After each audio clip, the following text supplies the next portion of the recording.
അവന്റെയും പുത്രന്റെയും പരിശുദ്ധാത്മാവിന്റെയും നാമത്തിൽ ആമേൻ. പ്രാർത്ഥിക്കാം. അമ്മേ പരിശുദ്ധമ്മേ, അമ്മേ പരിശുദ്ധമ്മേ, ദൈവമാതാവേ, കൃപാസനത്തിലൂടെ ഞങ്ങൾക്കും ഞങ്ങളുടെ ദേശത്തിനും അമ്മ മധ്യസ്ഥം തേടി എല്ലാ അനുഗ്രഹങ്ങൾക്കും കൃപകൾക്കും ഞങ്ങളിപ്പോൾ ഹൃദയം നിറഞ്ഞ നന്ദി പറയുന്നു. അമ്മേ പരിശുദ്ധമ്മേ, ദൈവമാതാവേ, 2004 ഡിസംബർ 7 ഉച്ചകഴിഞ്ഞ് 2:30 കൃപാസനത്തിൽ സംഭവിച്ച അമ്മയുടെ പ്രത്യക്ഷപ്പെടലിനെ കുറിച്ച് തിരുസഭയ്ക്ക് സമർപ്പിച്ചിരിക്കുന്ന പഠനരേഖകളുടെ പഠനം ആരംഭിക്കുവാൻ ഞങ്ങൾ താഴ്മയോടെ പ്രാർത്ഥിക്കുന്നു. അമ്മേ പരിശുദ്ധമ്മേ, ഭൂസ്വർലോകങ്ങളുടെ രാജ്ഞിയായ അങ്ങേക്ക് ഭൗമസംരക്ഷണത്തിനായി പ്രപഞ്ചപ്രകൃതിയെ തന്നെ തിരുസഭ പ്രതിഷ്ഠിക്കുവാൻ ഈ പ്രത്യക്ഷീകരണം വഴി ഇടയാക്കണമേ. പരിശുദ്ധമ്മേ, ജപമാല മാതാവേ, സകല പ്രാർത്ഥനയോടും ചേർത്ത് ഞങ്ങളിപ്പോൾ പ്രാർത്ഥിക്കുന്ന ഈ കുടുംബത്തിന്റെ പ്രത്യേക നിയോഗം അമ്മയുടെ പ്രത്യക്ഷീകരണത്തിന്റെ ഈ അനുഗ്രഹവേളയിൽ ഞങ്ങൾക്ക് സാധിച്ചു തരുവാൻ കനിയണമേ. വിശ്വാസപ്രമാണം. സർവശക്തനായ പിതാവും ആകാശത്തിന്റെയും ഭൂമിയുടെയും സൃഷ്ടാവുമായ ദൈവത്തിൽ ഞാൻ വിശ്വസിക്കുന്നു. അവിടുത്തെ ഏകപുത്രനും ഞങ്ങളുടെ കർത്താവുമായ ഈശോ മിശിഹായിലും ഞാൻ വിശ്വസിക്കുന്നു. ഈ പുത്രൻ പരിശുദ്ധാത്മാവിനാൽ ഗർഭസ്ഥനായി കന്യകാമറിയത്തിൽ നിന്ന് പിറന്ന് പൊന്തിയോസ് പീലാത്തോസിന്റെ കാലത്ത് പീഡകൾ സഹിച്ച് കുരിശിൽ തറയ്ക്കപ്പെട്ട് മരിച്ച് അടക്കപ്പെട്ട് പാതാളങ്ങളിൽ ഇറങ്ങി മരിച്ചവരുടെ ഇടയിൽ നിന്ന് 3-ാം നാൾ ഉയർത്ത് സ്വർഗത്തിലേക്ക് എഴുന്നള്ളി സർവശക്തിയുള്ള പിതാവായ ദൈവത്തിന്റെ വലതുഭാഗത്തിരിക്കുന്നു. അവിടെ നിന്ന് ജീവിക്കുന്നവരെയും മരിച്ചവരെയും വിധിക്കുവാൻ വരുമെന്നും ഞാൻ വിശ്വസിക്കുന്നു. പരിശുദ്ധാത്മാവിലും ഞാൻ വിശ്വസിക്കുന്നു. വിശുദ്ധ കത്തോലിക്കാ സഭയിലും പുണ്യവാന്മാരുടെ ഐക്യത്തിലും പാപങ്ങളുടെ മോചനത്തിലും ശരീരത്തിന്റെ ഉയർപ്പിലും നിത്യമായ ജീവിതത്തിലും ഞാൻ വിശ്വസിക്കുന്നു. ആമേൻ. സ്വർഗ്ഗസ്ഥനായ ഞങ്ങളുടെ പിതാവേ, അങ്ങയുടെ നാമം പൂജിതമാകണമേ. അങ്ങയുടെ രാജ്യം വരണമേ. അങ്ങയുടെ തിരുമനസ് സ്വർഗത്തിലെ പോലെ ഭൂമിയിലും ആകണമേ. അന്നു വേണ്ടുന്ന ആഹാരം ഇന്ന് ഞങ്ങൾക്ക് തരണമേ. ഞങ്ങളോട് തെറ്റ് ചെയ്യുന്നവരോട് ഞങ്ങൾ ക്ഷമിക്കുന്നത് പോലെ ഞങ്ങളുടെ തെറ്റുകൾ ഞങ്ങളോടും ക്ഷമിക്കണമേ. ഞങ്ങളെ പ്രലോഭനത്തിൽ ഉൾപ്പെടുത്തരുതേ, തിന്മയിൽ ഞങ്ങൾ രക്ഷിക്കണമേ. ആമേൻ. നന്മ നിറഞ്ഞ മറിയമേ, സ്വസ്തി. കർത്താവ് അങ്ങയുടെ കൂടെ സ്ത്രീകളിൽ അങ്ങ് അനുഗ്രഹിക്കപ്പെട്ടവളാകുന്നു. അങ്ങയുടെ ഉദരത്തിൻ ഫലമായി ഈശോ അനുഗ്രഹിക്കപ്പെട്ടവനാകുന്നു. പരിശുദ്ധ മറിയമേ, തമ്പുരാന്റെ അമ്മേ, പാപികളായ ഞങ്ങൾക്ക് വേണ്ടി ഇപ്പോഴും ഞങ്ങളുടെ മരണസമയത്തും തമ്പുരാനോട് അപേക്ഷിക്കണമേ. ആമേൻ. എൻ്റെ പ്രിയപ്പെട്ടവരെ, അനുദിന അനുഗ്രഹ പ്രാർത്ഥനയിലേക്ക് വരാം. ഇന്നത്തെ നമ്മുടെ യാത്രകൾ, നമ്മുടെ ഉദ്യമങ്ങൾ, നമ്മൾ കടന്നു പോകുന്ന വഴികൾ, നമ്മൾ ചെന്ന് കയറുന്ന തൊഴിലിടങ്ങൾ, നമ്മൾ ചെയ്യുന്ന ജോലികൾ, നമുക്ക് കുടിശ്ശികയായി ചെയ്ത് തീർക്കാനുള്ള ബാധ്യതയായിട്ടുള്ള വിഷയങ്ങൾ, നമുക്ക് കണ്ടുമുട്ടുന്ന വ്യക്തികൾ, അവരോട് സംസാരിക്കേണ്ട കാര്യങ്ങൾ, എടുക്കേണ്ട തീരുമാനങ്ങൾ, നടപ്പിലാക്കേണ്ട കാര്യങ്ങൾ, ഇന്ന് കൈവരിക്കേണ്ട വളർച്ച, ചില നിർണായകമായ നിമിഷങ്ങളും കൂടിയാലോചനയും കൂടിക്കാഴ്ചകളും ഉണ്ടെങ്കിൽ അത് എല്ലാം സമർപ്പിച്ചുകൊണ്ട് പ്രാർത്ഥിക്കാൻ പറ്റിയ ഏറ്റവും സുവർണമായ ഒരു അവസരമാണിത്. കർത്താവിൻ്റെ കൂടെ ഈ ദിവസം തുടങ്ങാൻ കഴിയുന്നു. അമ്മയുടെ മധ്യസ്ഥതയിൽ ആരംഭിക്കുന്ന ഒരു ദിവസമാണിത്. കർത്താവെ, ഞങ്ങൾക്ക് ഈ അവസരം തന്നതിന് നന്ദി പറയുന്നു. കർത്താവ്, അങ്ങയുടെ മക്കൾ ഇന്ന് കടന്നു പോകുന്ന ഓരോ വിഷയങ്ങളെ കുറിച്ച് പ്രാർത്ഥിക്കുന്നു. കർത്താവിൻ്റെ കരുണ മക്കളെ മേൽ ആവശ്യിക്കണം പ്രാർത്ഥിക്കുന്നു. പരീക്ഷയ്ക്ക് വേണ്ടി ഒരുങ്ങി പഠിച്ചുകൊണ്ടിരിക്കുന്ന കുഞ്ഞുങ്ങളുടെ പഠനങ്ങളെ സമയം വൃഥാവിൽ ചെലവഴിക്കാതെ നന്നായി പഠിക്കുവാനും പഠിക്കുന്ന മനസ്സിൽ പതിഞ്ഞു നിൽക്കുവാനും മനസ്സിൽ പതിഞ്ഞു നിൽക്കുന്നത് പരീക്ഷയെ പരിപാലിക്കുവാനും കർത്താവെ, കുഞ്ഞുങ്ങൾക്ക് വരാൻ പോകുന്ന ചോദ്യങ്ങൾ, പരീക്ഷാ പേപ്പറുള്ള ചോദ്യങ്ങൾ എന്താണെന്ന് ഞങ്ങൾക്കറിയാം. അതനുസരിച്ച് അവസാന വിഷയം സെലക്റ്റീവായിട്ട് പഠിക്കാനുള്ള അവരുടെ തിരഞ്ഞെടുപ്പിൻ്റെ അനുഗ്രഹങ്ങൾ, വിഷയം പഠിക്കാനുള്ള വിഷയം തിരഞ്ഞെടുക്കാനുള്ള പ്രത്യേക അനുഗ്രഹങ്ങൾ അങ്ങനെ മക്കൾക്ക് നൽകണമേ എന്ന് പ്രാർത്ഥിക്കുന്നു. കോൺഫിഡൻസോടുകൂടി, ഭയങ്കര ആത്മവിശ്വാസത്തോടുകൂടി പരീക്ഷ എഴുതാൻ അവർ സഹായിക്കണം പ്രാർത്ഥിക്കുന്നു. വീടില്ലാത്തവർ, ജോലി ഇല്ലാത്തവർ, വിസ നഷ്ടപ്പെട്ടവർ, വിസ അന്വേഷിക്കുന്നവർ, സർട്ടിഫിക്കറ്റ് വിദ്യകളിലായത്, രേഖാമൂലമുള്ള തടസ്സങ്ങൾ, തൊഴിലിൻ്റെ തടസ്സങ്ങൾ, രജിസ്ട്രേഷൻ തടസ്സങ്ങൾ, ഉടമ്പടിയുടെ തടസ്സങ്ങൾ, അതുപോലെ തന്നെ രേഖാമൂലമായ ഗവൺമെൻറ്റുമായിട്ടുള്ള രേഖാമൂലമുള്ള തടസ്സങ്ങൾ, അതെല്ലാം സമർപ്പിച്ച് പ്രാർത്ഥിക്കുന്നു. കർത്താവെ, വീടിന് നമ്പർ കിട്ടാത്തവരെ, വീടും പഞ്ചായത്തും തമ്മിൽ നമ്പറിൻ്റെ പേരിൽ പല പല ഇഷ്യൂസ് നിലനിൽക്കുന്നവർ, അവരെല്ലാം സമർപ്പിച്ച് പ്രാർത്ഥിക്കുന്നു. ദൈവത്തിൻ്റെ കരുണ അവരുടെ കഴിവിനേക്കാളുപരി നമ്മളെ വളർച്ചയെ, നമ്മുടെ സമാധാനത്തെ പാരവെക്കുന്ന, തുരങ്കം വെക്കുന്ന നാരകീയ ശക്തികൾ യേശുവിൻ്റെ നാമത്തിൽ നിഹരിക്കപ്പെട്ടെന്ന് കൽപ്പിക്കുന്നു.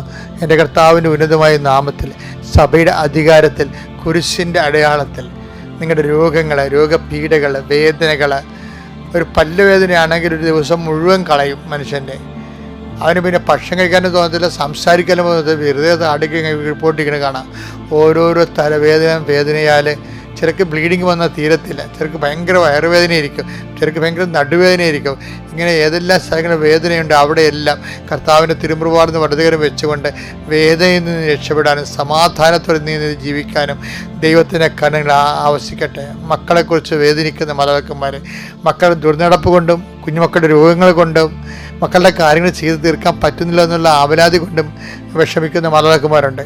മക്കൾക്ക് വേണ്ട വിധ നല്ല ഭക്ഷണമോ വേണ്ട കാര്യങ്ങൾ ക്രമീകരിക്കാൻ പറ്റാതെ കിടപ്പിലായിപ്പോയ മാതാപിതാക്കന്മാരുണ്ട്. അവർ വിഷമിക്കുന്നുണ്ട്. അവരെല്ലാം ഓർത്ത് പ്രാർത്ഥിക്കുന്നു.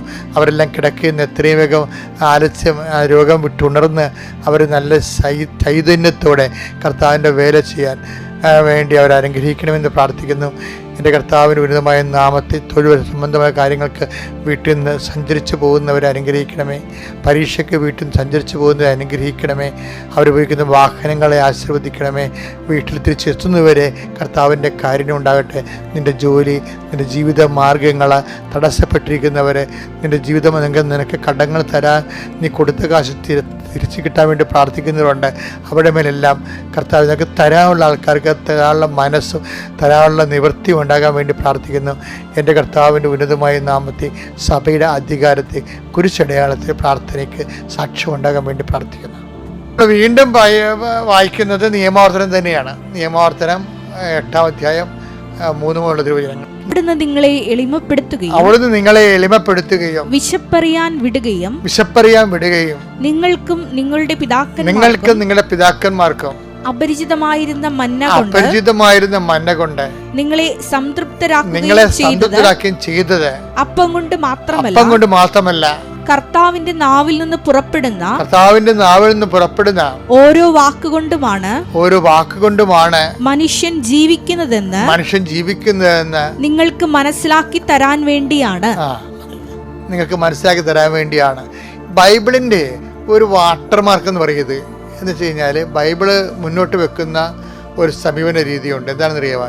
Not by merit. രക്ഷാകര പ്രിൻസിപ്പിൾ വർക്കൗട്ട് ചെയ്യേണ്ടത് ഈ ഒരു ഫോർമുലയിലാണ്. എന്താണ്? Not by merit but by grace. ഇപ്പോൾ എല്ലാ ഉടമ്പടി എടുത്ത് എല്ലാവരും കാണാപ്പാടം പഠിച്ചിരിക്കുന്നത് എന്താണ്? എഫേസ്യൻസ് 2:8 എന്താണ്?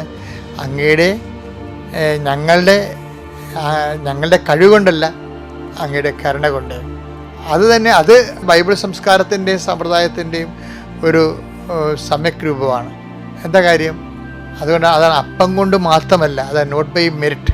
എന്താ? ദൈവത്തിൻ്റെ വായിൽ നിന്ന് വീഴുന്ന ഓരോ വചനം കൊണ്ട് കൂടിയാണ്, ബട്ട് ബൈ ഗ്രേസ് അല്ല. എല്ലാവരും ഈ ഓരോരോ സ്ഥലത്തും ഓരോ ഫോർമുല ഉണ്ടെങ്കിലും അതൊരു സാരാംശത്തിൽ എല്ലാം ഒന്ന് തന്നെയാണ്. എന്താണ്? അത് തന്നെയാണ് ഈശോ പറയണത്, എന്നെ കൂടാതെ നിങ്ങൾക്ക് ഒന്നും ചെയ്യാൻ സാധ്യമല്ല. Take the word of God. Yohannan 15:5 എന്നെ കൂടാതെ നിങ്ങൾക്ക് ഒന്നും ചെയ്യാൻ കഴിയുകയില്ല. എന്നുവെച്ചാൽ എന്തിനാണ് എന്നെ കൂടാതെ പറയണത്? നമുക്ക് എന്തെല്ലാം കാര്യം ചെയ്യാൻ പറ്റും, എല്ലാം കർത്താവ് കൂടിയാണ്. അല്ല, ജഡിക കാര്യങ്ങൾ ഒക്കെ നമുക്ക് ചെയ്യാം. പക്ഷെ ദൈവഹിതപ്രകാരമുള്ള കാര്യങ്ങൾ ചെയ്യണമെങ്കിൽ ആത്മാവിൻ്റെ വിവേചനം വേണ്ടേ, ഏകമധ്യസ്ഥനായ കർത്താവിൻ്റെ മാധ്യസ്ഥ്യം വേണ്ടേ? അതാണ്. അതുകൊണ്ട് ദൈവഹിതപ്രകാരം ജീവിക്കണമെങ്കിൽ ഞങ്ങൾ എന്ത് ചെയ്യണമെന്ന് ചോദിക്കണില്ലേ? എന്താണ്? അതായത് അവനെ അയച്ചവനിൽ വിശ്വസിക്കണം. അതാണ് യോഹന്നാൻ 6:28-29. അപ്പോൾ അവർ ചോദിച്ചു, ദൈവഹിതമനുസരിച്ച് പ്രവർത്തിക്കുന്നവരാകാൻ ഞങ്ങൾ എന്ത് ചെയ്യണം? യേശു മറുപടി പറഞ്ഞു, ഇതാണ് ദൈവഹിതമനുസരിച്ചുള്ള പ്രവൃത്തി. അവിടുന്ന് അയച്ചവനിൽ വിശ്വസിക്കുക.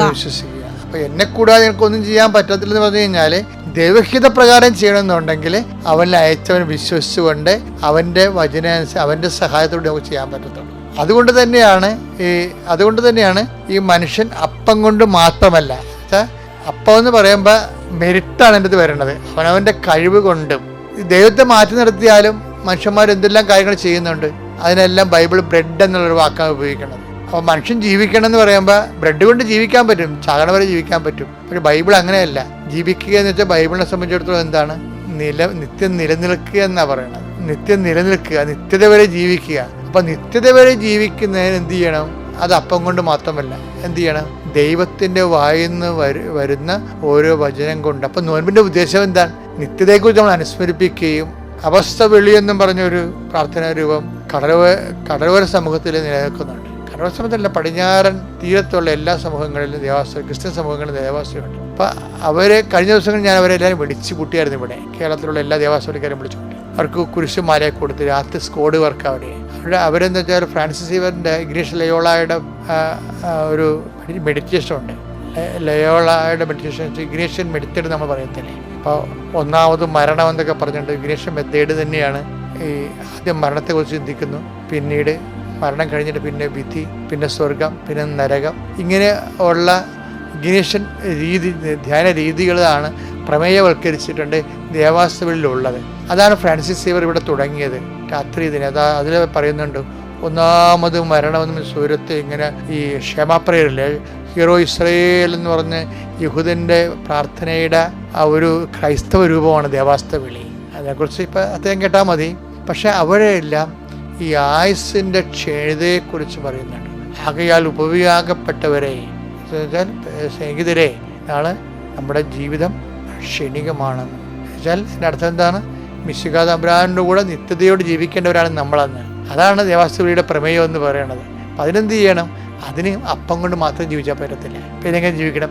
ദൈവത്തിൻ്റെ വായിന്ന് വരുന്ന ഓരോ വചനം കൊണ്ടാണ്. അപ്പം ഈ പ്രാവശ്യം വചനത്തിൽ മനുഷ്യൻ വളർന്നു വരുന്ന, അതുകൊണ്ട് ഇതിലേക്ക് വേണ്ടിയുള്ള ആത്മാവിനെ വിശുദ്ധീകരിക്കുകയും ശക്തീകരിക്കുകയും ചെയ്യാൻ കർത്താവ് നിങ്ങളെ ഒരുക്കട്ടെ എന്ന് ഞാൻ പ്രത്യേകിച്ച് ആത്മാർത്ഥമായിട്ട് പ്രാർത്ഥിക്കുന്നു. ഇന്നലെ നടന്ന ഒരു രസകരമായ സാക്ഷ്യമുണ്ട്. അദ്ദേഹം ഉടമ്പടിയിലല്ല, പക്ഷേ നമുക്ക് അനോണിമസ് ആയിട്ട് നമുക്ക് കവനൻ്റിലാകാൻ പറ്റും. അനോണിമസ് എന്ന് വെച്ച് കഴിഞ്ഞാൽ പ്രകടിതമായിട്ട് അറിയപ്പെടാതെ, കവനൻ്റ് പ്രഖ്യാപിക്കാതെ തന്നെ നമുക്ക്, അങ്ങനെയാണ് എനിക്കത് മനസ്സിലായത്. പുള്ളിയുടെ പേര് രാജീവ് ശിവനന്ദൻ, കായംകുളത്ത് നിന്നുള്ള സാക്ഷിയാണ്. അദ്ദേഹം ഒരു മർച്ചൻ്റ് നേവി സെക്യൂരിറ്റി ഓഫീസറാണ്, സുരക്ഷാ വിഭാഗം തലവനാണ്. അപ്പോൾ അദ്ദേഹം പറഞ്ഞിരിക്കുന്ന കാര്യം, എനിക്ക് ക്രിസ്തുവിനെ പണ്ടേ ഇഷ്ടമാണ്. ക്രിസ്തുവിനെ എനിക്ക് പണ്ടേ ഇഷ്ടമാണ്. ആരും എന്നോട് ഇഷ്ടപ്പെടാൻ പറഞ്ഞു തന്നിട്ടില്ല. ഞാൻ കുരിശുരൂപം നോക്കിയാണ് അത് പഠിച്ചത്. കുരിശുരൂപം നോക്കുമ്പോൾ ഒരു നിഷ്കളങ്കനായ ഒരു ആൾ മനുഷ്യൻ്റെ നന്മയ്ക്ക് വേണ്ടി ഇത്രയും പീഡിപ്പിക്കപ്പെടില്ലെന്ന് ഓർക്കുമ്പോൾ എൻ്റെ മനസ്സിൽ ഒരു സങ്കടം വരും. അന്ന് മുതൽ എനിക്ക് ക്രിസ്തുവിനെ ഞാൻ ഇഷ്ടപ്പെടാൻ തുടങ്ങി. ഞാൻ എന്നിട്ട് പുള്ളി പറയും, എനിക്ക് ചില സമയത്ത് തോന്നുന്നു, എനിക്ക് വട്ടായിട്ടൊക്കെ തോന്നും. കാര്യം ഞാൻ ക്രിസ്തുവിനോട്, എൻ്റെ മനസ്സിലുള്ള ക്രിസ്തുവിനോട് ഞാൻ എൻ്റെ കപ്പൽ യാത്രയിൽ ഘോര സമുദ്രത്തിൽ ഞാൻ ഒറ്റപ്പെട്ടൊക്കെ നിൽക്കുമ്പോൾ, മുകളിൽ ആകാശവും താഴെ കടലുമായിട്ടൊക്കെ നിൽക്കുന്ന സമയത്ത് ഞാനിങ്ങനെ സംസാരിക്കും. ഞാൻ സംസാരിക്കണ എല്ലാം ക്രിസ്തുവിനോടാണ് സംസാരിക്കണത്. അപ്പോൾ ഞാൻ തന്നെ ഓർത്തത്, എന്ത് ഈ ഞങ്ങളൊക്കെ പഠിക്കുന്ന കാലത്ത് അൺനോൺ ക്രൈസ്റ്റ് ഓഫ് ഹിന്ദുയിസം എന്ന് കേട്ടിട്ടുണ്ട്. ബുക്കാണത്, റൈമണ്ട് പണിക്കറിൻ്റെ ഒരു പ്രഖ്യാതമായ പുസ്തകമാണ്. അതായത് ഹൈന്ദവേദികയിലെ അറിയപ്പെടാത്ത ക്രിസ്തു എന്ന്. അപ്പോൾ ഒത്തിരി ഒരു മനുഷ്യർ പ്രഖ്യാപിതമായ റിലിജൻ്റെ ഭാഗമല്ലാതിരിക്കുമ്പോൾ തന്നെ ക്രിസ്തുവിനെ ആരിഷ്ടപ്പെടുന്നുവോ അവർ ക്രിസ്തു ഇഷ്ടപ്പെട്ടിട്ട് ഒരു വല്ലാത്തൊരു സ്നേഹബന്ധം രൂപീകരിക്കാനുള്ള വലിയ സാധ്യതയുണ്ട് ബൈബിളിൽ. ബൈബിൾ മാത്രമല്ല, മനുഷ്യൻ്റെ അനുഭവ ജീവിതത്തിലും. അപ്പോൾ ഈ മനുഷ്യൻ ഇങ്ങനെ ഒരു ദിവസം ഇത്രയും ഒരു ബന്ധം ക്രിസ്തുവായിട്ടുണ്ട്. അദ്ദേഹം ക്രിസ്തു വഴിയാണ് മാതാവിലേക്ക് വന്നത്. നമ്മളൊക്കെ പഠിച്ചു വച്ചിരിക്കുന്നത് അമ്മ വഴി ക്രിസ്തുവിലേക്ക് വരാൻ പറ്റുമെന്നാണ്. ഇത് നേരെ ഡൗണ്ടായിട്ടുള്ള നേരെ താഴേക്കുള്ളൊരു സഞ്ചാരമാണ്. അപ്പോൾ ക്രിസ്തുവിനെ ഇഷ്ടപ്പെട്ട് കഴിഞ്ഞ ശേഷം ക്രിസ്തുവിൻ്റെ അമ്മയെ ഇഷ്ടപ്പെട്ടു. അപ്പോൾ അദ്ദേഹത്തിൻ്റെ അനുഭവം ഇന്നലെ പറഞ്ഞത്, ഇവിടെ നിന്ന് പറഞ്ഞത് എനിക്ക് ഭയങ്കര ഇഷ്ടപ്പെടുന്നത്, അതായത് അദ്ദേഹം ഘോര സമുദ്രത്തിലൊരു മൺസൂൺ ടൈമാണ്. മൺസൂൺ ടൈം നമുക്കറിയാമല്ലോ, ജൂൺ ജൂലൈ മാസം. അപ്പോൾ ജൂൺ ജൂലൈ മാസത്തിൽ അദ്ദേഹത്തിൻ്റെ ബിസിനസ് നേവിയാണ്, മർച്ചൻ്റ് നേവി.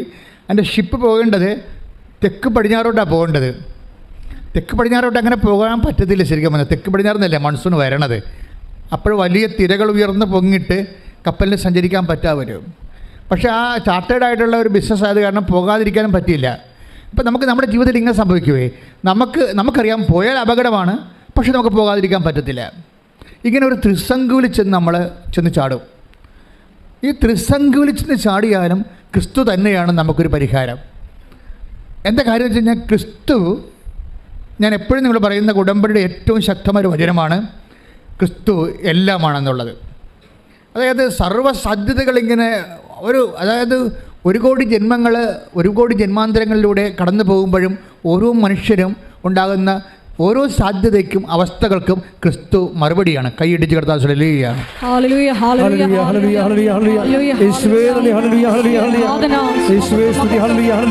പരിശുദ്ധ പരമദിവ്യകാരുണ്യത്തിന് അദ്ദേഹം പറയണത്, ഞങ്ങൾ 23 പേരുണ്ട് ഷിപ്പിലെ. ഞങ്ങൾ തെക്ക് പടിഞ്ഞോട്ട് സഞ്ചരിക്കുമ്പോൾ പെട്ടെന്ന് കടലിങ്ങനെ മല പോലെ ഇങ്ങനെ കപ്പലിന് മുകളിൽ ഉയർന്നു വരികയും, നിങ്ങൾക്കറിയാമല്ലേ കപ്പലിന് മേലെ മല ഉയർന്നു വന്ന് നമ്മളതിൻ്റെ യൂട്യൂബിൽ അത്തരം വീഡിയോസ് കിടപ്പുണ്ട്. എന്ന് വെച്ച് കഴിഞ്ഞാൽ മല പോലെ ഇങ്ങനെ ഉരുണ്ട് വരും. അപ്പം നമ്മൾ ഈ കപ്പലും അതുപോലെ തന്നെ മലയുടെ മുകളിലേക്ക് ഇങ്ങനെ ജലത്തിൻ്റെ മലയുടെ മുകളിലേക്ക് പോയിട്ട് ആ മല പെട്ടെന്ന് പുറകിലേക്ക് പതിഞ്ഞു പോകുമ്പോൾ പെട്ടോ എന്ന് പറഞ്ഞ് കപ്പൽ താഴേക്ക് വീഴും, ചിലപ്പോൾ കണ്ടിച്ചും പോകും. അപ്പോൾ ഒത്തിരി കടൽ പരിചയമുള്ള ക്യാപ്റ്റൻ ഉൾപ്പെടെയുള്ള ഒത്തിരി ആൾക്കാർ ഞങ്ങളുണ്ട്. പക്ഷെ ഞങ്ങൾക്ക് എല്ലാവരുടെയും മനസ്സ് കിടുകിടുത്തു പോയി, ഇതിൽ നിന്ന് രക്ഷപ്പെടുകയില്ലെന്ന് തോന്നി. കാര്യം പിന്നീട് അവിചാരിതമായിട്ട് വലിയൊരു കടൽത്താരിലേക്കാണ് ഞങ്ങൾ പോണത്. അത് ഇൻസ്റ്റൻ്റായിട്ട് അവിടെ ഉണ്ടായതാണ്, പണ്ടുണ്ടായിരുന്നതല്ല. ജിയോഗ്രഫിക്കൽ മാപ്പ് നോക്കുമ്പോൾ, ഓഷ്യൻ മാപ്പ് നോക്കുമ്പോൾ അവർക്ക് ചുഴികൾ എവിടെയാണ് എന്നൊക്കെ കൃത്യമായിട്ട് നേരത്തെ അറിയാൻ പറ്റും. നമ്മുടെ ഗൂഗിൾ ചെയ്ത പോലെ, ഗൂഗിൾ നമുക്ക് എഴുതി വരത്തില്ല. അതുപോലെ കടലിലും ചുഴികൾ സ്ഥിരമായിട്ടുള്ള സ്ഥലങ്ങളുണ്ട്. ഇത് പുതുതായിട്ട് കാറ്റ് വന്നപ്പോൾ പുതുതായിട്ട് രൂപപ്പെട്ട പാതാള ചുഴിയുടെ വക്കിൽ പോയി കപ്പലെത്തും. കപ്പലെത്തിക്കഴിഞ്ഞിട്ട് പെട്ടെന്ന് കപ്പലിൻ്റെ യന്ത്രം നിന്ന് പോകും. അപ്പം മനസ്സിലായി, യന്ത്രം നിന്ന് പോയാൽ പിന്നെ ചുക്കാനൊന്നും പ്രവർത്തിക്കത്തില്ല, തിര തട്ടി നശിപ്പിച്ച് എല്ലാം മുക്കിക്കളയും. അതുപോലെ തന്നെ പെട്ടെന്ന് അപ്പോൾ ഈ മനുഷ്യൻ മാത്രം ഇങ്ങനെ പ്രാർത്ഥിച്ചുകൊണ്ടിരിക്കണം ഇതിൻ്റെ അകത്ത്, അങ്ങനെ മാത്രം പ്രാർത്ഥിച്ചുകൊണ്ടിരിക്കുകയാണ്. അപ്പോഴാദ്യമായിട്ട് ചങ്കെ കൊണ്ടിട്ട് പെട്ടെന്ന് ഇങ്ങനെ ഇരുട്ട് കയറി ചുറ്റിന്. അപ്പോൾ മനസ്സിലായി മുങ്ങിപ്പോയി കപ്പലെന്ന്, ഈ വെള്ളത്തിൻ്റെ അടിയിലാണ് തങ്ങളെന്ന് മനസ്സിലായി. അപ്പോൾ ഞാൻ പോവുകയാണ്, അദ്ദേഹം കരയുന്നുണ്ട്, ഞാൻ പോവുകയാണ് മാതാവേ എന്ന് പറഞ്ഞ്.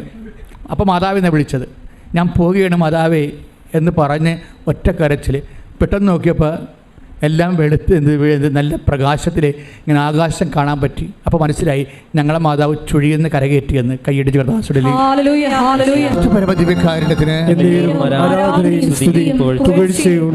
അപ്പം നീ എന്ത് ചുഴിയിലായാലും മരണച്ചുഴിയിലായാലും നിനക്കൊരു സ്നേഹമുണ്ടെങ്കിൽ നീ ദൈവമായിട്ട് ഉടമ്പടിയിലാണ്. ഈ മനുഷ്യൻ അതാണല്ലോ പറയണത്, ഞാൻ ക്രിസ്തുവുമായി ആരും എന്നെ പഠിപ്പിക്കാതെ എന്നോട് പറഞ്ഞു തരാതെയും ഞാൻ സ്നേഹത്തിലായിരുന്നെന്നാണ്. അപ്പം ഞാനത് കേട്ടപ്പോൾ എൻ്റെ മനസ്സിൽ വന്ന വചനം എന്താണെന്നറിയാവോ?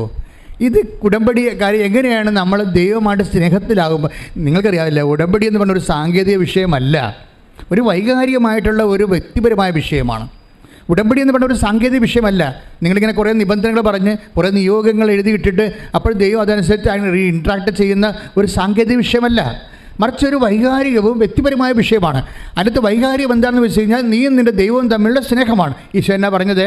എന്നെ സ്നേഹിക്കുന്നവൻ എൻ്റെ കൽപ്പന വചനം പാലിക്കും. Take the word of God 14:23 യോഹന്നാന്റെ സുവിശേഷം. ശ്രദ്ധിക്കട്ടെ. ഹല്ലേലൂയ ഹല്ലേലൂയ ഹല്ലേലൂയ ഹല്ലേലൂയ. യേശുവേ നന്ദി. ഹല്ലേലൂയ. യോഹന്നാൻ 14:23 എന്നെ സ്നേഹിക്കുന്നവൻ എൻ്റെ വചനം പാലിക്കും. എന്നെ സ്നേഹിക്കുന്നവൻ എൻ്റെ വചനം പാലിക്കും. അപ്പോൾ എൻ്റെ പിതാവ് അവനെ സ്നേഹിക്കുകയും ഞങ്ങൾ അവന്റെ അടുത്ത് വന്ന് അവനിൽ വാസമുറപ്പിക്കുകയും ചെയ്യും. ഇതാണ് മറ്റെല്ലാ പ്രാർത്ഥനകളിൽ നിന്ന്, പ്രാർത്ഥനാ രൂപങ്ങളിൽ നിന്ന് ഉടമ്പടിയെ വ്യത്യസ്തമാക്കുന്ന ഉടമ്പടിയുടെ തനത് പ്രാമിസ്, തനത് വാഗ്ദാനം. വേറെ ഒന്നിൻ്റെ ഈ വാഗ്ദാനമില്ല. എന്താ പറയണത്? യോഹന്നാൻ 14:23 എന്താ പറയണത്? ഏറ്റു പറഞ്ഞ്, എന്നെ സ്നേഹിക്കുന്നവൻ എൻ്റെ വചനം എൻ്റെ കൽപ്പന പാലിക്കും. അപ്പോൾ എൻ്റെ പിതാവ് അവനെ സ്നേഹിക്കുകയും ഞങ്ങൾ വന്ന് അവനിൽ വാസം ഉറപ്പിക്കുകയും ചെയ്യും. പ്രസൻസ് ആണ് അവിടെ പറയണത്. അതാണ് സാന്നിധ്യം എന്ന് പറയണത്. നിങ്ങൾക്ക് ദൈവസ്നേഹം കൂടിക്കഴിഞ്ഞാൽ പിന്നെ അത് ഉടനെ പെട്ടെന്ന് കൺവേർട്ട് ചെയ്ത് അത് സാന്നിധ്യമായി മാറും. ഇതിനാണ് ഈ വാഗ്ദാന പേടകം എന്ന് പറയുന്നത്. ഉടമ്പടിയിലൂടെയാണ് വാഗ്ദാന പേടകം നിലവിൽ വരണത്. അല്ല പെട്ടിടകത്ത് അപ്പവും കുറേ വചനവും ചുമന്നുകൊണ്ട് പോയ വാഗ്ദാന പേടകമാകത്തില്ല. വാഗ്ദാന പേടകം ഒരു മാനസികവും ആത്മീയവും വ്യക്തിപരവും സ്വകാര്യവും വൈകാരികവുമായ ഒരു ബന്ധമാണ്. കൈയടിച്ച് കിടത്താൻ. അതായത് ഈ ഒരു നിങ്ങൾ ഉടമ്പടിയിലായിരിക്കുന്നവർ ഈ ഒരു ബന്ധം ടാർഗറ്റ് ചെയ്യാൻ വേണ്ടി നോക്കണം. ദൈവമായിട്ട് ഒരു സ്വകാര്യ ബന്ധം, വ്യക്തിപരമായ വൈകാരികമായ ഒരു സ്നേഹോഷ്മളമായ ഒരു ഇൻറ്റിമസി കീപ്പ് ചെയ്യാൻ നോക്കണം. അത് ഈ വചനം പാലിക്കുന്നതിലൂടെയാണ് സംഭവിക്കുന്നത്. വെറുതെ ഞാൻ ദൈവത്തെ സ്നേഹിക്കുന്നതെന്ന് പറഞ്ഞാൽ അത് ഡസൻ ബക്കറ്റ്. മറിച്ച് വചനം പാലിക്കണമെങ്കിൽ എന്താ സംഭവിക്കണം? ഈശോ പറഞ്ഞ എന്നെ സ്നേഹിക്കുന്നവൻ പറഞ്ഞേ എൻ്റെ വചനം പാലിക്കും. അപ്പോൾ വചനം പാലിക്കും എന്ന് പറയുമ്പോൾ നിങ്ങൾക്ക് വേണമെങ്കിൽ അതായത് കഴിഞ്ഞ ദിവസങ്ങളിൽ ഒരു സംഭവം ഉണ്ട്. ഒരു മോള് അവൾ എൻ്റെ അടുത്ത് ഒരു ചീട്ട് തന്നത്. ഞാൻ ഇവിടെ നിൽക്കുമ്പോൾ എല്ലാവരും അച്ഛനെ കാണാൻ വരുമല്ലോ, എമർജൻസി ഉള്ള ആൾക്കാരെ കാണാൻ വരുമ്പോൾ അവിടെ സ്ലിപ്പ് എഴുതിയിട്ടുണ്ടാവും അല്ലേ? നിങ്ങൾക്ക് ഓഫീസിൽ നിന്ന് നിങ്ങളുടെ വിഷയം സീരിയസ് ആണെന്ന് കാണിക്കുന്ന അതിൻ്റെ രേഖകളും എഴുതി കൊടുക്കുമ്പോൾ ഓഫീസിൽ നിന്ന് എഴുതി വിടും. എന്താണ്? അപ്പോൾ ഞാൻ വെള്ളച്ചീട്ടിൽ എഴുതിയിരിക്കണം എന്താണെന്ന് വെച്ച് കഴിഞ്ഞാൽ എൻ്റെ മകനെ എനിക്ക് തിരിച്ചു കിട്ടണം. ഞാൻ അപ്പീലിന് പോവുകയാണ്. കീഴ്ക്കോടതിയിൽ നിന്ന് ഞാൻ തോറ്റു, അത് മേൽക്കോടതിയിലേക്ക് ഞാൻ അപ്പീലിന് പോവുകയാണ്. എൻ്റെ മകനെ എനിക്ക് തിരിച്ചു കിട്ടണം. അപ്പോൾ ഞാനിത് വായിച്ചപ്പോൾ അപ്പോൾ ഈശോ പറയുന്നുണ്ട് എന്തോ പന്തികേടിൻ്റെ ഉണ്ടെന്ന് എന്നോട് പറയുന്നുണ്ട്. പക്ഷെ ഞാൻ ഉടനെ ചോദിച്ചില്ല. അവളുടെ ഊഴമായപ്പോൾ അവളുടെ തലയെ കൈവച്ചപ്പോൾ ഞാൻ ഒരു ചോദ്യം ചോദിച്ചു. എന്താ ചോദ്യം ചോദിച്ചത്? നിനക്ക് വേറെ ഒരു മകനുണ്ടല്ലോ എന്നാണ് ചോദിച്ചത്. അതാണ് ഞാൻ ചോദിച്ചത്. അപ്പോൾ അവൾ പറഞ്ഞു ഈ മകൻ്റെ ഇളയ മകനുണ്ട്, ഒരു അനിയനുണ്ടെന്ന് പറഞ്ഞു. അപ്പോൾ നിനക്ക് 2 മകനുണ്ടല്ലേ? ശരി, 2 മകനുണ്ട്. ശരി, അപ്പോൾ നീ പിരിഞ്ഞു എന്ന് പറയുന്ന ഭർത്താവിൻ്റെ കയ്യിൽ എത്ര മക്കളുണ്ടെന്ന് ചോദിച്ചു. അപ്പോൾ പറഞ്ഞ് അയാൾക്ക് മക്കളൊന്നുമില്ല, മക്കളൊക്കെ എൻ്റെ കൂടെയാണെന്ന് പറഞ്ഞു. അപ്പോൾ ഞാൻ ചോദിച്ചു നീ ആ മനുഷ്യൻ വീണ്ടും കല്യാണം കഴിച്ചോ എന്ന് ചോദിച്ചു. അപ്പോൾ അയാൾ പറഞ്ഞു ഇല്ല, കല്യാണം കഴിച്ചതെന്ന് പറഞ്ഞു. നീ കല്യാണം കഴിച്ചോ എന്ന് ചോദിച്ചു. അപ്പോൾ ഞാൻ കല്യാണം കഴിച്ചെന്ന് പറഞ്ഞു. ഞാൻ പറഞ്ഞു അമ്പടി കള്ളി എന്താ? അപ്പോൾ ഞാൻ പറഞ്ഞു നിന്നെ കെട്ടിയത് കൊണ്ട് ആ മനുഷ്യൻ്റെ ജീവിതം വഴിയാധാരമായി അല്ലേ? ഇവിടുത്തെ ഈ രാജ്യത്തിന് നിയമം പറഞ്ഞിരിക്കുന്നത് എന്താണ്? മൂത്ത മകൻ അവന് അപ്പൻ്റെ കൂടെ പോകാൻ ഇഷ്ടമുണ്ട്, കോടതി അവൻ ധരിപ്പിച്ചു. അപ്പോൾ നിയമപരമായിട്ട് പോകാം. ഇവൾ വിടത്തില്ല, ഇവൾ ഹൈക്കോടതി പോവുകയാണ്. അപ്പോൾ ആ മനുഷ്യൻ്റെ ജീവിതം നശിപ്പിക്കുകയാണ്. ആ മനുഷ്യനെ വഴിയാതെ ഗതികിട്ട പ്രേതമാക്കി മാറ്റിയിട്ട് ഇവൾ വീണ്ടും കല്യാണം കഴിച്ച് അയാളുടെ 2 കുഞ്ഞുങ്ങളെ അടിച്ചെടുത്ത്. മനസ്സിലായില്ലേ? ഇപ്പം എന്താ ഞാൻ പറഞ്ഞത്? ഒരു കുഞ്ഞിനെയും കൊടുത്തില്ല എന്നുണ്ടെങ്കിൽ ഞാൻ ഒരു കാര്യം നിന്നോട് ഞാൻ രഹസ്യം പറഞ്ഞാന്ന് പറഞ്ഞാൽ അവളുടെ ചെവിയിൽ രഹസ്യം പറഞ്ഞു കൊടുത്തിട്ടുണ്ട്. നിൻ്റെ അന്ത്യം നീ അടിച്ചു മാറ്റാൻ പോകുന്ന കുഞ്ഞിലൂടെ ആയിരിക്കുമെന്ന്. വേറെ എന്താ രഹസ്യം? വളരെ ആത്മാർത്ഥമായിട്ട് വളരെ മധുരമായ ഒരു രഹസ്യം. പോരെ? പണിയായില്ലേ? അത് സ്നേഹമില്ല. ഉടമ്പടിയെപ്പോലും ആൾക്കാർ അവരുടെ സ്വാർത്ഥമായ കാര്യങ്ങൾ നേടാൻ വേണ്ടി എടുക്കുമ്പോൾ എന്താ പ്രശ്നം? എങ്ങനെയാണ് ദൈവം വസിക്കണത്? കർത്താവ് ഇങ്ങനെ ഒന്നും രക്ഷപ്പെട്ടു പോകാൻ പറ്റത്തില്ല മക്കളെ. നിങ്ങൾ വിചാരിക്കണേ എന്തെങ്കിലും കൊണ്ടുവന്ന് എഴുതിയിടുമ്പോൾ എല്ലാം ഓക്കെ ആവുന്ന, എല്ലാം പോക്കാകേ ഉള്ളൂ. എന്താ കാര്യം വെച്ച് കഴിഞ്ഞാൽ നിങ്ങൾ ചിന്തിക്കണം, ഇത് സ്നേഹത്തിന് നിരക്കണതാണോ, ഇത് ദൈവത്തിന് നിരക്കണതാണോ എന്ന് നിങ്ങൾ ചിന്തിക്കണം. ദൈവത്തിന് നിരക്കാത്തൊരു കാര്യം ദൈവത്തോട് ചോദിച്ചാൽ ഇവിടെ വെറുതെ ഉടമ്പടി എടുത്ത് പണി മേടിച്ച പോലെയാകും. കാര്യം നീ എന്തുമാത്രം ദുഷ്ടയാണ്, എന്തുമാത്രം ദുഷ്ടനാണെന്ന് ദൈവത്തിന് പ്രഖ്യാപിതമായി തെളിവ് കൊടുക്കുകയാണ്. മനസ്സിലായ? എപ്പോഴും നമ്മൾ ശ്രദ്ധിക്കേണ്ട ഒരു വിഷയം എന്ന് വെച്ച് കഴിഞ്ഞാൽ ഇതിനകത്ത് വിട്ടുവീഴ്ചകൾ നമ്മൾ ചെയ്യണത് ദൈവത്തിൻ്റെ വചനത്തിൻ്റെ അടിസ്ഥാനത്തിലാണ്, നമ്മുടെ താല്പര്യത്തിൻ്റെ അടിസ്ഥാനത്തിലല്ല. അതാണ് ഈശോ പറയണത്. എന്താ ഈശോ പറഞ്ഞിരിക്കുന്നത്? എന്നെ സ്നേഹിക്കുന്നവൻ എൻ്റെ വചനം പാലിക്കും. അപ്പോൾ ഞങ്ങൾ വന്ന് അവനിൽ വസിക്കും. അപ്പോൾ ഈ നമ്മൾ ദൈവത്തിൻ്റെ വചനം പാലിച്ചു കഴിയുമ്പോൾ നിങ്ങൾക്കറിയാമല്ലോ വചനത്തിൻ്റെ പ്രത്യേകത എന്താണ്? വചനത്തിൻ്റെ പ്രത്യേകത ഞാൻ നിങ്ങളോട് പറഞ്ഞ വചനം നിമിത്തം ആ വചനം നമ്മൾ സ്വീകരിക്കണമെങ്കിൽ നമുക്ക് ചെവി ഉണ്ടായിട്ട് കാര്യമില്ല. ചെവി ഉണ്ടായി കേൾക്കാം, ആർക്ക് വേണമെങ്കിലും വചനം കേൾക്കാം. വചനം കേൾക്കുന്നതും വചനം സ്വീകരിക്കുന്നതും രണ്ട് കാര്യമാണ്. വചനം ആർക്ക് വേണമെങ്കിലും കേൾക്കാം. വചനം കേൾക്കണമെങ്കിൽ ഈ ഓഡിയോ അപ്പാരറ്റസ് കൃത്യമായിട്ട് വർക്ക് ചെയ്താൽ മതി, നമുക്ക് വചനം കേൾക്കാൻ പറ്റും. പക്ഷേ അത് ഡസൻ വർക്ക് ഇറ്റ്. പിന്നെ എന്താ ചെയ്യണത്?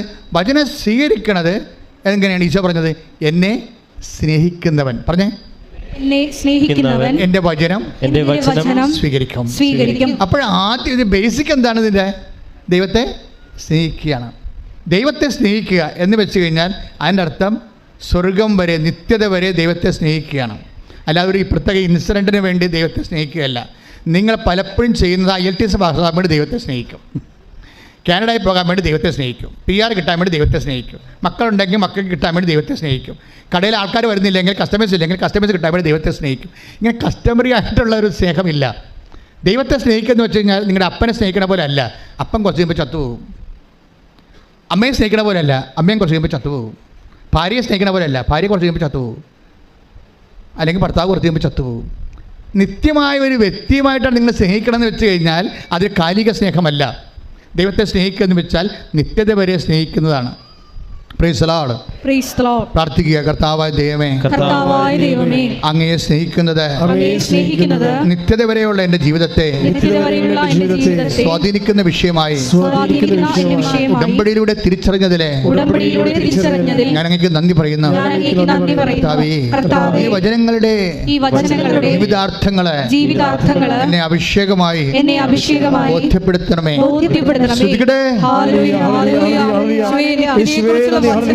ഞങ്ങളെ പഠിപ്പിക്കുന്നതിന് നന്ദി പറയുന്നു. അത് സ്വീകരിക്കുവാൻ ഞങ്ങളുടെ അന്തരങ്ങളെ ഒരുക്കണമേ. Hallelujah, hallelujah. ഇത് ഒരു സീരിയസ് ആയിട്ട് ടാർഗറ്റ് ചെയ്യേണ്ടതാണ്. എന്താണ്? നിങ്ങളിപ്പോഴും പത്രം കൊടുത്ത് പ്രേക്ഷിത പ്രവർത്തനം ചെയ്യുന്നു. എന്തോ ഒരു വലിയ ആത്മാക്കളെ വീണ്ടെടുക്കുകയും ദൈവത്തിൻ്റെ സ്നേഹം കൈമാറുകയും മറ്റുള്ളവർ ദൈവത്തിൻ്റെ സ്നേഹം അനുഭവിക്കാൻ അവസരമൊരുക്കുകയും ചെയ്യുന്ന അപ്പോസ്തലികമായ വലിയ ദൈവിക ശുശ്രൂഷയാണ് നമ്മൾ ഈ പത്രം കൊടുക്കുന്നതിലൂടെ നമ്മൾ നേടുന്നത്. പക്ഷെ അതൊക്കെ ചെയ്യുമ്പോൾ ഇങ്ങനെ തലയും ചുരുക്കി, ഈശോ ഇനി എത്ര പത്രമുണ്ട്? ഇനി 16 പത്രമുണ്ടോ? ഇത് എവിടെ കൊടുക്കാനാണെന്ന് പൊട്ടിപ്പെണ്ണ നിൻ്റെ കാര്യം തീരുമാനമായി. ഇത് ദൈവസ്നേഹത്തോടെയാണ് ചെയ്യണത്. പ്രേക്ഷിത പ്രവർത്തനങ്ങളെല്ലാം ദൈവസ്നേഹത്തോടെ ചെയ്യുമ്പോൾ അതനുസരിച്ച് ആനുപാതികമായിട്ടായിരിക്കും. കാരണം ദൈവത്തിൻ്റെ സാധ്യത നിങ്ങൾക്കറിയാമല്ലോ, അത് ഇന്ന കാര്യമൊന്നുമില്ല. നിൻ്റെ ഏത് സ്വകാര്യമായ അഭിരുചികൾ പോലും ദൈവം മാനിക്കുമെന്നാണ് പറയുന്നത്. അത് സത്യമായ കാര്യമാണ്. സ്വകാര്യമായ അഭിരുചികളെ ചിലപ്പോൾ നമ്മുടെ ഭർത്താവ് മാനിക്കത്തില്ല. പൊടി ഇതൊക്കെ പൊട്ടാത്തരങ്ങളുണ്ട് എൻ്റെ അടുത്ത് വരരുതെന്ന് പറയും. അപ്പോൾ ചിലപ്പോൾ ഭാര്യ മാനിക്കത്തില്ല. പക്ഷേ നിൻ്റെ സ്വകാര്യമായ ഇന്നലെ മെനയെന്നൊരു സാക്ഷ്യം ഉണ്ടായി. ആ കുട്ടി പേര് പറഞ്ഞിട്ടില്ല, കാക്കനാടുന്നാ. പക്ഷേ ഇന്ന് ഞാൻ അപ്പ് ചെയ്തിട്ടുണ്ട് ആ സാക്ഷ്യം. ഇവളെ പ്രസവിച്ച് കഴിഞ്ഞപ്പോൾ ആശുപത്രി കിടക്കുകയാണ്. പ്രസവിച്ച് കഴിഞ്ഞപ്പോഴേ അവൾക്ക് ഉള്ളിലൊരു കൊതി. അവൾ മാതാവിനോട് എന്നിട്ട് ആ കൊതി പറയും. എന്താ കൊതി എന്ന് വെച്ചാൽ അവൾക്ക് ചൂട് ചോറ് വേണം, അച്ചിങ്ങാത്തോരൻ വേണം. നിങ്ങൾ ചിന്തിച്ച് നോക്കിയേ, കേട്ടാൽ ഇതൊരു വിധം കോമഡി ആയിട്ട് തോന്നും. പക്ഷെ നിൻ്റെ കോമഡി പോലും കർത്താവ് മാനിക്കും. ഇതാണ് സ്നേഹമെന്ന് പറയുന്നത്. ഇവിടെ നിങ്ങൾക്കറിയാമല്ലേ, പ്രസവിച്ചിട്ടുള്ള അമ്മമാർക്ക് എല്ലാം അറിയാം, ഇങ്ങനെ പലതരം കൊതികൾ അവർക്കുണ്ടാവും. അത് സ്വാഭാവികമായും നമ്മുടെ ശരീരത്തിൻ്റെ പ്രത്യേകതയാണ്. അപ്പോൾ പനി പിടിച്ചവർക്കും ഉണ്ടാകും ചില സമയത്ത്. ഇറച്ചിക്കറി വേണം, ചോറ് വേണം എന്നൊക്കെ പറയും. അപ്പോൾ അമ്മമാർക്കിത് അറിയാം. അമ്മമാർ ആ പനിയിൽ നിന്ന് കുഞ്ഞുങ്ങളെ രക്ഷപ്പെടുത്തുന്നത് അമ്മ കുഞ്ഞിനോട് പറയും, ഇത് ഉവ്വ മാറട്ടെ, മുന്നേ ഇറച്ചിക്കറിയും ചോറ് തരാമെന്ന് തന്നെ പറയും. അതെന്ന് വെച്ചാൽ അത് അമ്മമാർക്ക് അവിടെ ഒരു വൈബുണ്ട്. പക്ഷേ ഇതെന്ന് വെച്ച് കഴിഞ്ഞാൽ ഇവൾ വേറെ ആരോടും പറഞ്ഞിട്ടില്ല. ഈ പ്രസവക്കിടക്കെ കിടന്ന് മാതാവിനോട് സ്വകാര്യമായി പറഞ്ഞതാണ്, അമ്മ ഇത്തിരി ചൂട് ചോറും ഇത്തിരി അച്ചിങ്ങാത്തോറും കിട്ടിയിരുന്നെങ്കിൽ നന്നായിരുന്നെന്ന്. ആരോട്? മനസ്സിൽ പറഞ്ഞു. ആരോടാണ്? അമ്മയോട്. പിന്നെ സംഭവിച്ച കാര്യമൊക്കെ കേൾക്കണം, ഞെട്ടിപ്പോവും. ഒരു 2 മിനിറ്റ് കഴിഞ്ഞപ്പോൾ വാതിലെ മുട്ടിയപ്പോൾ ഇവിടെ ബൈസ്റ്റാൻഡർ പോയി വാതിലെ നോക്കിയപ്പോൾ ഒരു ചേടത്തി ഒരു പൊതി കൊടുത്തിവർക്ക്. ആ പൊതിയും ചുവന്ന് എടുത്തുകൊണ്ട് ഇവളുടെ അടുത്ത് കൊണ്ടുവന്ന് കൊടുത്ത്, നിനക്ക് തരാൻ വേണ്ടി പറഞ്ഞതാണെന്ന് പറഞ്ഞ് കൊടുത്ത് ഇത് തുറന്ന് നോക്കിയപ്പോൾ ചൂട് ചോറും അച്ചിങ്ങത്തോരനും. എന്നിട്ട് എന്താ പറഞ്ഞതെന്നറിയാമോ നിങ്ങൾക്ക്? നിങ്ങൾ പറഞ്ഞത്, ഞാൻ കൃപാസനത്തിന് വരികയാണെന്ന് പറഞ്ഞെന്ന്. അതാണ് പ്രശ്നം. നീല സാരി കൊടുത്ത് ആൾ വന്നിരിക്കുകയാണ്, ഞാൻ കൃപാസനത്തിന് വരികയാണ്. ഇതാണ് കൃപാസന അമ്മയുടെ നിൻ്റെ സ്വകാര്യമായ അഭിരുചികളെപ്പോലും മാനിക്കുന്ന ദൈവം. ഇത് ഇപ്പോൾ തുടങ്ങിയൊന്നുമല്ല. ഞാൻ ചില സമയത്തൊക്കെ ബൈബിൾ വായിക്കുമ്പോഴേ നിങ്ങൾ ഐസയ 43 വായിച്ച് നോക്കിയേ. ഐസയ 43 ദൈവം എങ്ങനെയാണ് മനുഷ്യനെ സ്നേഹിക്കണമെന്ന് നമുക്ക് മനസ്സിലാവും. ഐസയ്യ 43:4. അതെ അതെ. നീ എനിക്ക് വിലപ്പെട്ടവനും പറഞ്ഞേ, നീ എനിക്ക് വിലപ്പെട്ടവനും ബഹുമാന്യനും പ്രിയങ്കരനും ആയതുകൊണ്ട് നിനക്ക് പകരമായി മനുഷ്യരെയും നിന്റെ ജീവന് പകരമായി ജനതകളെയും ഞാൻ നൽകുന്നു. 5 വായിച്ചോളൂ. ഭയപ്പെടേണ്ട, ഞാൻ നിന്നോട് കൂടെയുണ്ട്. ഇതാണ് പ്രശ്നം. ഇതാണ് പ്രസൻസ് എന്ന് പറയുന്നത്, വാഗ്ദാന പേടകം എന്ന് പറയുന്നത്. ഭയപ്പെടേണ്ട. അപ്പം ദൈവത്തെ സ്നേഹിക്കുന്നതിൻ്റെ പ്രധാനപ്പെട്ട കാരണം ദൈവം ആദ്യം നമ്മളെ സ്നേഹിക്കുകയാണ്. അപ്പം നിങ്ങളിവിടെ പറഞ്ഞില്ലേ, ഇപ്പം ഇന്നലെ ആ രാജീവ് ശിവനന്ദനം പറഞ്ഞത്, ആ മനുഷ്യന് ആദ്യം മുതലേ ദൈവത്തോട് ഒരു സ്നേഹം തോന്നി. ആരെങ്കിലും എന്നോട് പറഞ്ഞു കാണും, അങ്ങനെ എന്നെ വിളിക്കാതെ ഞാനിവിടെ വരത്തില്ലല്ലോ, അപ്പോൾ ദൈവം എന്നെ വിളിച്ചതാണെന്ന് എനിക്ക് ബോധ്യമുണ്ടെന്നൊക്കെയാണ് ഇത് പറയണത് അദ്ദേഹം. അങ്ങനെ കുറേ കാര്യം അദ്ദേഹം പറയുന്നുണ്ട്. പക്ഷേ അപ്പോഴൊക്കെ എൻ്റെ മനസ്സ് വന്ന സംഭവം എന്താണെന്ന് അറിയാമോ? ദൈവം, നമ്മളല്ല ഇനിഷ്യേറ്റീവ് എടുക്കണത്, ദൈവമാണ് ആദ്യത്തെ ഇനിഷ്യേറ്റീവ് എടുക്കുന്നത്. നിങ്ങൾ ഇന്ന് കൃപാസനത്തിൽ വന്നിട്ടുണ്ടെങ്കിൽ ദൈവത്തിൻ്റെ വലിയ സ്നേഹത്തിലേക്ക് ദൈവം സ്വകാര്യമായി വ്യക്തിപരമായി നിന്നെ വിളിച്ചിരിക്കുന്നു. കൈയടിച്ച് കർത്താവേ. ഓരോ സബ്ജക്റ്റ് വൈസും ദൈവം പറയുന്ന കാര്യം എന്താണ്? ഇപ്പോൾ കടം കയറി, അപ്പോഴും ദൈവം പറയും ഭയപ്പെടേണ്ട, ഞാൻ നിൻ്റെ കൂടെയുണ്ട്. രോഗം വന്നു, അപ്പോഴും ദൈവം പറയും എന്താണ്? 43:5 ഭയപ്പെടേണ്ട, ഞാൻ നിൻ്റെ കൂടെയുണ്ട്. അപ്പോൾ ഈ കൂടെയുള്ള ദൈവം പ്രസവക്കിടക്കയിൽ പോലും നമ്മുടെ അഭിരുചിക്ക് വേണ്ടി എന്ത് അറ്റം വരെയും പോകാൻ നിന്നെ സ്നേഹിക്കുന്ന ദൈവം, ശരിക്കും പറഞ്ഞാൽ നമ്മളെ സാന്നിധ്യം വാഗ്ദാനം ചെയ്യണത് തൻ്റെ സ്നേഹത്തെ പ്രകടിപ്പിക്കാൻ വേണ്ടിയാണ്. മനുഷ്യന്മാർക്ക് ഒരിക്കലും ദൈവത്തെ സ്നേഹിച്ച് തോൽപ്പിക്കാൻ പറ്റത്തില്ലെന്ന് ഞാൻ പഠിച്ചത് കുരിശുരൂപം നോക്കിയാണ്. ഞാൻ കുരിശുരൂപം നോക്കുമ്പോഴൊക്കെ എപ്പോഴും ഈശോയോട് പറയുന്നൊരു കാര്യമുണ്ട്, നിന്നെ തോൽപ്പിക്കാൻ പറ്റത്തില്ലെന്ന് എനിക്കറിയാവുന്ന. ഈ കിടപ്പ് കണ്ടാൽ നമുക്കറിയാമല്ലോ, ഇങ്ങനെ നമുക്ക് തിരിച്ച് സ്നേഹിക്കാൻ പറ്റുമോ? അപ്പം തോൽപ്പിക്കാൻ പറ്റാത്തൊരു സ്നേഹത്തിൻ്റെ സാന്നിധ്യം നിൻ്റെ ജീവിതത്തിൻ്റെ സ്വകാര്യ അവസ്ഥകളിൽ പോലും സംരംഭമാക്കുന്ന ചൈതന്യത്തിൻ്റെ പേരാണ് ക്രിസ്തു. കൈയിടിച്ച് കർത്താവേ. ഹല്ലേലൂയ, ഹല്ലേലൂയ, ഹല്ലേലൂയ. യേശുവേ, ഞങ്ങൾക്ക് വേണ്ടി ജീവൻ തന്നെ തന്ന നിന്റെ മുമ്പിൽ യേശുവേ ഞങ്ങൾ മുട്ടുമടക്കുന്നു. ഹല്ലേലൂയ, ഹല്ലേലൂയ, ഹല്ലേലൂയ, ഹല്ലേലൂയ, ഹല്ലേലൂയ. യേശുവേ നന്ദി. ഹല്ലേലൂയ, ഹല്ലേലൂയ, ഹല്ലേലൂയ, ഹല്ലേലൂയ, ഹല്ലേലൂയ. യേശുവേ സ്തുതി. ഹല്ലേലൂയ, ഹല്ലേലൂയ, ഹല്ലേലൂയ. മഹത്വം, മഹത്വം.